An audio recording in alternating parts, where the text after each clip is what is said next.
Esta semana, en Vaticano, el Papa Francisco aprueba un milagro que impulsa las causas de beatificación de 8 personas, entre ellas la del Papa Juan Pablo I.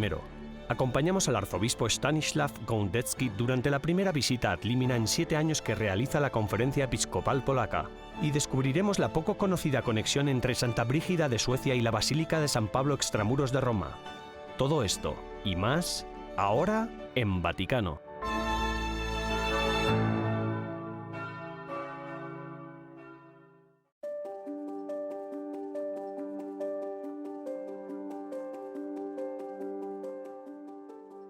El Papa Francisco aprobó un milagro por intercesión del Papa Juan Pablo I, adelantando así su causa de beatificación.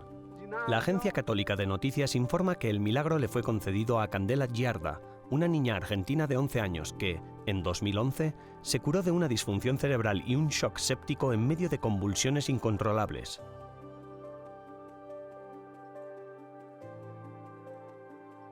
El hombre que fue papa durante tan solo 33 días será beatificado junto a otras 7 personas: la hermana María Berenice Duque Jaenca, de Colombia; el padre Diego Hernández González, de España; el padre Giuseppe Spoletini, franciscano italiano; la hermana Madeleine Houtin, de Francia; los misioneros Pedro Ortiz de Zárate y Juan Antonio Solinas; y la hermana Elisabetta Martínez, de Italia. El Papa Francisco saludó a los miembros del 21º capítulo general de las Hermanas de la Caridad de Santa Juana Antida Touré, que se celebra del 25 de septiembre al 15 de octubre en Roma. El Santo Padre habló de la importancia de la vida religiosa y del papel de las mujeres en la vida de la Iglesia. Particularmente ustedes, las personas consagradas, son una presencia insustituible dentro de la gran comunidad en movimiento que es la Iglesia. Las Hermanas de la Caridad de Santa Juana Antida Touré, aprobadas por el Papa en 1819, tienen un carisma centrado en el servicio a los enfermos, los heridos y los necesitados en hospitales y cárceles. El Santo Padre recibió en el Palacio Apostólico al presidente de Armenia, el excelentísimo señor Armen Sarkisian. El encuentro fue suscitado por el actual contexto del conflicto de Nagorno-Karabaj, el cual consiste en una disputa territorial entre la mayoría musulmana de Azerbaiyán y la mayoría cristiana de Armenia. Quiero saludar el espacio de diálogo que se han propuesto la Fundación IDEA. El Papa Francisco, con motivo del inicio del 57º Simposio de IDEA o Instituto para el Desarrollo Empresarial de Argentina, ha enviado un mensaje de vídeo a su país natal. En él, el Santo Padre habló sobre la belleza y la dignidad del trabajo. Terminó destacando el carácter indispensable del diálogo entre el empresario y los trabajadores. Que busca con creatividad producir riqueza y diversificar la producción. El Santo Padre, en una audiencia privada, se reunió con miembros de la Sociedad Italiana de Farmacéuticos Hospitalarios. Tras la intervención del presidente del grupo, el Papa Francisco comentó la importancia del sistema sanitario nacional, que fomenta el bien común y el crecimiento social. Se trata de un homicidio. El Santo Padre tocó el tema de la objeción de conciencia como parte integral de los profesionales de la salud y recordó al grupo que la eutanasia y el aborto nunca son la solución. Se trata de ejercer una vigilancia constante para que el objetivo sea siempre la vida del paciente en su totalidad. Siempre se está al servicio de la vida humana. El deber del hombre es estar cerca de las personas, conocerlas, para que así, en la medida de lo posible, se puedan evitar las dolorosas consecuencias del aborto.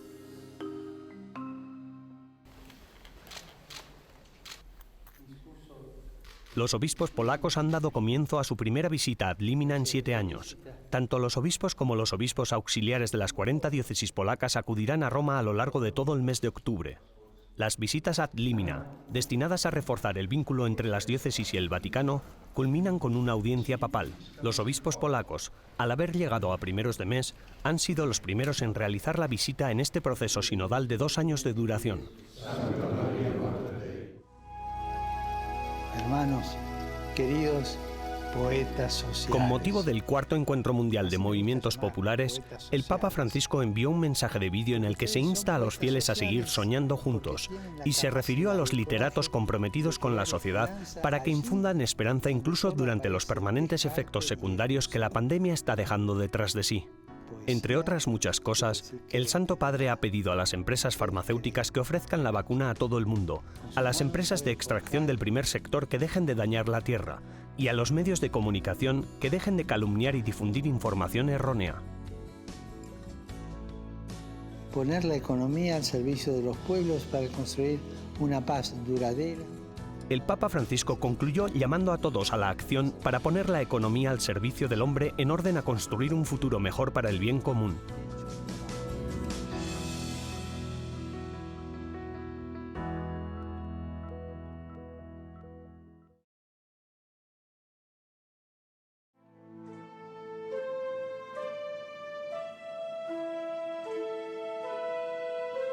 El Colegio Episcopal, después de que el Santo Padre ordenara a los obispos Guido Marini, de Génova, Italia, y a Andrés Gabriel Ferrada Moreira, de Santiago de Chile, en la Basílica de San Pedro, da la bienvenida a 2 nuevos miembros. Siete stati scelti fra gli uomini e per gli uomini. Durante su breve homilía, el Papa Francisco recordó a los 2 nuevos episcopados que las 2 tareas más importantes para un obispo son rezar y anunciar el Evangelio. Monseñor Guido Marini, asignado ahora a la diócesis de Tortona, ha sido el maestro de ceremonias del Vaticano durante los últimos 14 años. Monseñor Andrés Gabriel, ahora obispo titular de Tiburnia, ejercerá como secretario de la Congregación para el Clero del Vaticano.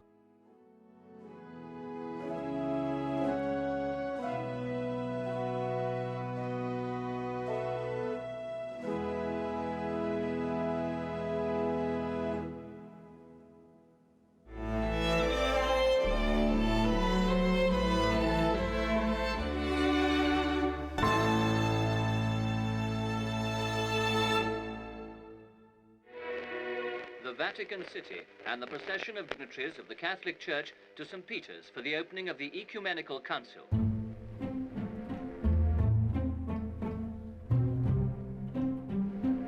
His Holiness Pope John XXIII, the focal point for the thousands who packed the giant square.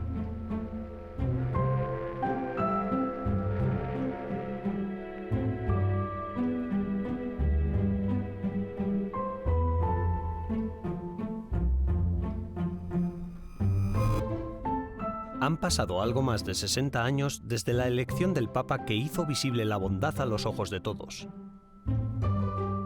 Nacido como Angelo Giuseppe Roncalli, el Papa Juan XXIII acabó siendo conocido como el Papa Bueno. Cuarto de 13 hermanos, Angelo nació el 25 de noviembre de 1881 en Soto il Monte, un pequeño pueblo de la provincia de Bérgamo, en el seno de una humilde familia de campesinos. Allí creció en un contexto hogareño que más tarde el propio Juan XXIII calificó de pobreza serena y contenta.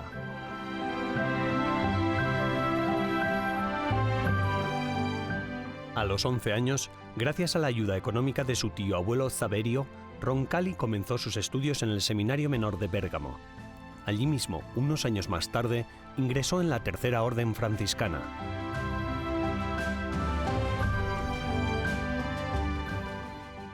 A los 20 años de edad y gracias a una beca, el obispo de Bérgamo envió a Roncalli a estudiar a Roma para continuar sus estudios sacerdotales. Sin embargo, su vida en el seminario se vio interrumpida. El 73 Regimiento de Infantería de Bérgamo lo llamó para que cumpliera el servicio militar. Llegó a ser sargento en poco tiempo, pero al fin, el 10 de agosto de 1904, en la fiesta de San Lorenzo, fue ordenado sacerdote en Roma. Tras su ordenación sacerdotal, regresó a Bérgamo, donde durante 10 años fue secretario del obispo Giacomo Maria Radini Tedeschi. Con el comienzo de la Primera Guerra Mundial, el padre Roncalli fue llamado de nuevo a las armas, para ejercer las veces de sargento de sanidad. Después de la guerra, el Papa Benedicto XV llamó a Roncalli a Roma para servir como presidente del Consejo Nacional Italiano de la Obra de la Propagación de la Fe, una gran asociación internacional de apoyo a las misiones. Este fue un cargo importante que le llevó a ser nombrado prelado doméstico de su santidad. Pío XI le nombró obispo y visitador apostólico, y su primer destino fue Bulgaria.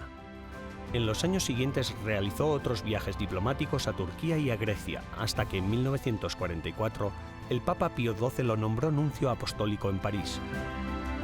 Fue en la capital francesa donde recibió su nombramiento como cardenal. Allí, siguiendo un antiguo ritual de los soberanos de Francia, el presidente francés le colocó la boina en la cabeza. En marzo de 1953, a la edad de 72 años, fue nombrado patriarca de Venecia. Roncalli amaba tanto Venecia que quería ser enterrado en la cripta de la Basílica de San Marcos, en la tumba del evangelista. St. Peter's, Rome, and the day of coronation. Pero sus planes cambiaron drásticamente cuando, el 28 de octubre de 1958, fue elegido papa. Juan XXIII, el pontífice que pasaría a la historia como el Papa Bueno. His blessing ends this historic occasion. A new reign has begun.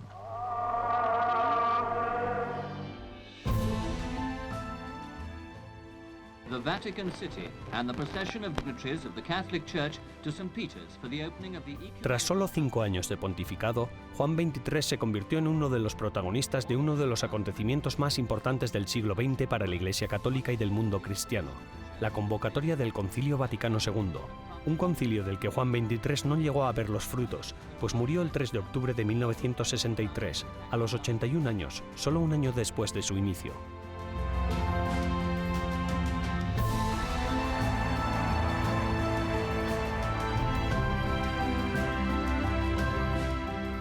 Beatificado en el año 2000, el 27 de abril de 2014, ante el Papa emérito Benedicto XVI y rodeado de cerca de 1 millón de fieles, el Papa Francisco lo proclamó santo junto con San Juan Pablo II.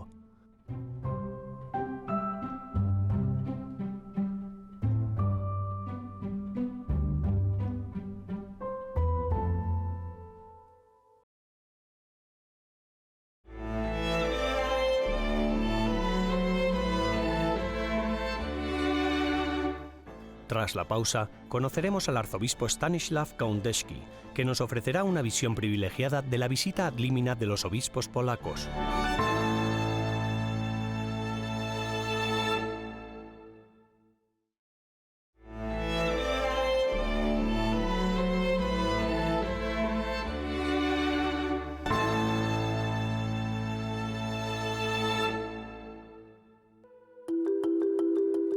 El arzobispo Stanisław Gądecki, presidente de la Conferencia Episcopal de Polonia, guía por Roma al segundo grupo de obispos polacos en su visita ad limina durante este mes de octubre. La nación polaca es una de las más católicas del mundo, suma más de un 90% de 38 millones de habitantes. El encuentro con el Santo Padre fue la culminación de una semana de reuniones en los 12 dicasterios vaticanos.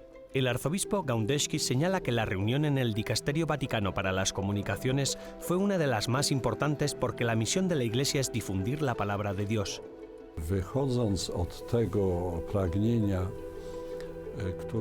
Debemos comunicar este mensaje evangélico, pero no por la vía del contraste ni por la vía de la oposición, sino por la vía de la comunicación positiva. La Congregación para la Comunicación aconsejó a los obispos polacos que prestaran especial atención al lenguaje que emplearan en la comunicación. Debe ser accesible y comprensible para la gente, y deben dar prioridad a las historias, ya que éstas pueden tocar los corazones más que los datos y los hechos. Esta visita ad limina de los obispos polacos tiene lugar en pleno inicio del proceso sinodal de 2 años de duración. El proceso pretende movilizar a toda la Iglesia, laicos y religiosos, para reflexionar y debatir sobre la comunión, la participación y la misión de la Iglesia. De hecho, esperamos que este sínodo contribuya a lo mismo que deseamos, que es que la visita ad limina y el sínodo funcionen para el crecimiento de la fe y para el crecimiento de la Iglesia. También para el crecimiento de la identidad sacerdotal en nuestro clero, porque esto es la verdadera esencia del ser o no ser de la Iglesia en nuestro tiempo. Las visitas ad limina apostolorum incluyen peregrinaciones a las tumbas de San Pedro y San Pablo con el objetivo de que los obispos puedan reafirmar su vocación apostólica y su comunión con el romano pontífice.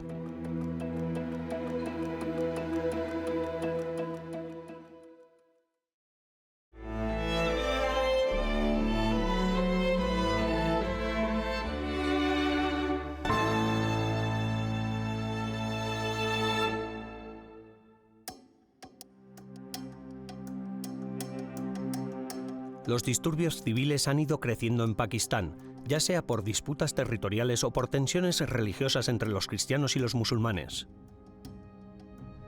Las estrictas leyes sobre la blasfemia han provocado una creciente división en la sociedad. Numerosas personas han sido acusadas de faltar al respeto o denigrar al Sagrado Corán o al profeta Mahoma, lo que acarrea la pena de muerte.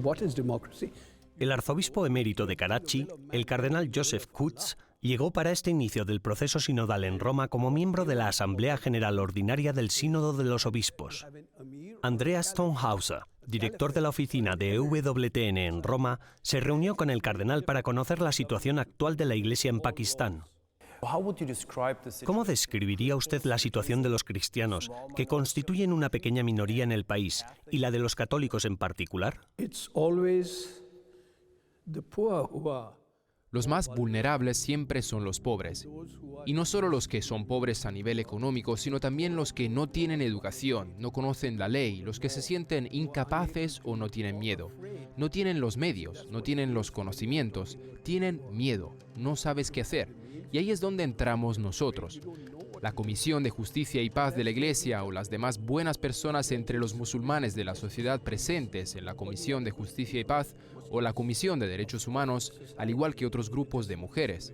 Puede que seamos un país musulmán, pero se sorprendería de la cantidad de libertad que tenemos, de la gente con la que contamos y que además está dispuesta a hablar. Hay una constitución muy buena en lo que se refiere a la libertad religiosa, que garantiza la libertad religiosa de todos en Pakistán. Diré con orgullo que las iglesias cristianas de Pakistán han hecho una gran contribución a la educación para el desarrollo del país. Muchos de nuestros principales líderes religiosos, muchos de nuestros oficiales de las Fuerzas Armadas, muchos de nuestros funcionarios públicos son producto de nuestras escuelas. Y cuando decimos que esta es una escuela católica, no significa que enseñemos el catecismo a todo el mundo. Cuando contamos con un gran número de niños musulmanes en la escuela, contratamos a un imán musulmán para que les enseñe el Corán, mientras que los niños cristianos tienen su clase de catecismo. La escuela sigue siendo católica, su ethos sigue siendo católico y lo mismo sucede si es una escuela protestante. Así es como funcionamos y tenemos libertad en muchos otros aspectos. Gracias a Dios tenemos la libertad de protestar cuando algo va mal. Thank God we have the freedom to protest when something goes wrong. Usted también ha sido muy franco contra las leyes sobre la blasfemia. Así que aunque hay libertad y libertad religiosa garantizada, todavía existen estas infames leyes sobre la blasfemia, leyes que se han dado a conocer al mundo por los juicios de Asia Bibi. Y ahora mismo, creo que todavía hay entre 40 y 50 cristianos, también católicos, en el corredor de la muerte, es decir, condenados a muerte por blasfemia. Esta ley en realidad pretende proteger el honor del profeta del Islam, impidiendo que nadie puede hablar en su contra o difamar al santo profeta, ya sea de palabra o por escrito o por representación o por cualquier otro medio. La pena es la muerte. Ahora bien, deben ver que como cristianos no vamos por ahí profanando los libros sagrados de los musulmanes ni hablando en contra del profeta Mahoma. ¿Por qué entonces ocurre esto? Porque se está abusando de la ley. Es muy común. Si tengo una enemistad con alguien y quiero ponerle en problemas, basta con decir que el señor fulano de tal ha profanado el libro sagrado, que lo ha tirado al suelo o ha arrancado unas páginas. Ha habido casos en los que la gente ha muerto a golpes. Ahí es donde realmente surge el problema. There have been cases where people have been beaten to death. So there's where really the problem arises. ¿Cómo podemos ayudar a la Iglesia en Pakistán? ¿Cómo pueden nuestros televidentes ayudar a la Iglesia en Pakistán? ¿Por qué deberían rezar? Prayers are always, pray for us every day. Recen por nosotros todos los días. Recen por nosotros. Recen no solo por las personas que son objeto de acusaciones, sino también por las personas que hacen estas cosas, para que cambien de opinión, para que su corazón cambie, porque no son todos los musulmanes los que hacen esto. ¿Saben que también hay musulmanes en la cárcel en este momento? Solo hablamos de los cristianos, que son acusados de blasfemia, todos o casi todos, supongo, falsamente acusados. Así que ahí lo tienes. Esta ley, por lo mal que se está utilizando, es un peligro para todos los pakistaníes.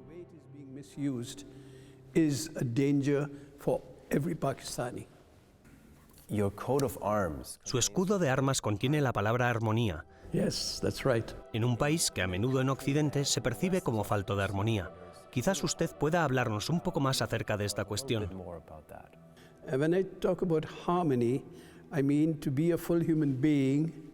Cuando yo hablo de armonía me refiero a ser un ser humano pleno, porque estaba pensando en nuestra situación en Pakistán, pero de hecho en todo el mundo podemos vivir en armonía, aceptándonos unos a otros como notas musicales, trabajando juntos y creando algo nuevo, creando una sinfonía, aunque sea solo una canción, aunque sea solo una simple canción. Eso es armonía. Más aún debemos estar en armonía con nuestro Creador, debemos estar en armonía con nuestros compañeros en la sociedad y debemos estar en armonía con la naturaleza, el mundo que Dios ha creado y nos ha dado. No debemos degradar ese mundo del que somos parte. Eres polvo y en polvo te convertirás. You are dust, and to dust you will return. ¿Hay algo que le gustaría añadir sobre estos asuntos o algo que lleve en el corazón y quiera comunicárselo a nuestros televidentes? Well, your prayers. Bueno, sus oraciones. Estamos viviendo una situación diferente y difícil, pero las oraciones no deben ser solo para nosotros. Debemos rezar por las personas que crean las dificultades. Thank you very much. Thank you for your time.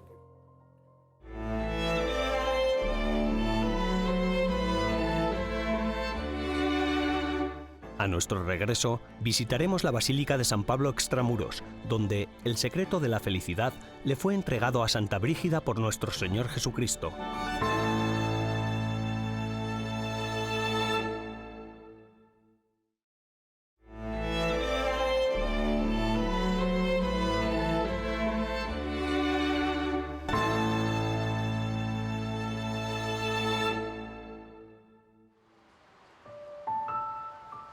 Hace más de 700 años, en el interior de la Basílica de San Pablo Extramuros de Roma, Jesús se dirigió a Santa Brígida de Suecia y le reveló 15 oraciones que más tarde recibirían el título de El secreto de la felicidad. Nos unimos a Robert Feely, de EWTN Nordic, para visitar la capilla del Santísimo Sacramento y descubrir esta milagrosa historia. Este es el lugar donde Santa Brígida recibió las revelaciones de Jesús. Durante aquel tiempo de profunda oración, la cabeza de Jesús en el crucifijo cayó sobre su hombro. Todavía hoy mantiene esa posición. La capilla del Santísimo Sacramento se encuentra en el mismo lugar que ocupaba en 1370, a la izquierda del altar mayor donde está enterrado San Pablo.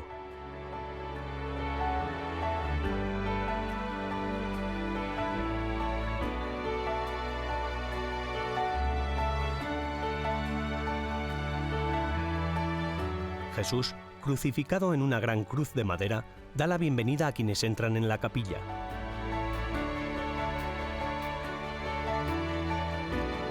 Santa Brígida pasó mucho tiempo aquí meditando sobre las pasiones de Jesús. Por curiosidad, preguntó a nuestro Señor en la oración cuántos golpes había recibido durante su pasión.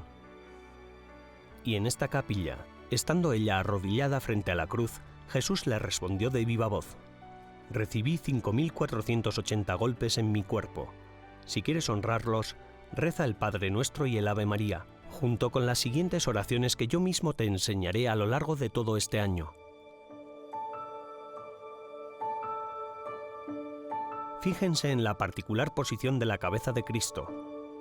Mientras recibía estas revelaciones, Cristo volvió su rostro hacia ella, y desde entonces ha permanecido en esa misma posición. Las 15 oraciones que recibió son meditaciones sobre la pasión de Jesús y peticiones personales. La 10ª oración, por ejemplo, reza: «En consideración a la enormidad de tus heridas, enséñame a guardar, por puro amor, tus mandamientos, cuyo camino es ancho y fácil para los que te aman». Adjuntas a estas oraciones hay también promesas extraordinarias, como: «Quien enseñe estas oraciones a otro tendrá una alegría continua y un mérito que durará toda la eternidad». La devoción completa está pensada para ser recitada diariamente durante un año. Con las 15 oraciones se medita sobre la pasión de Jesús, y el número de oraciones recitadas suma el número de golpes que recibió nuestro Salvador durante su sufrimiento.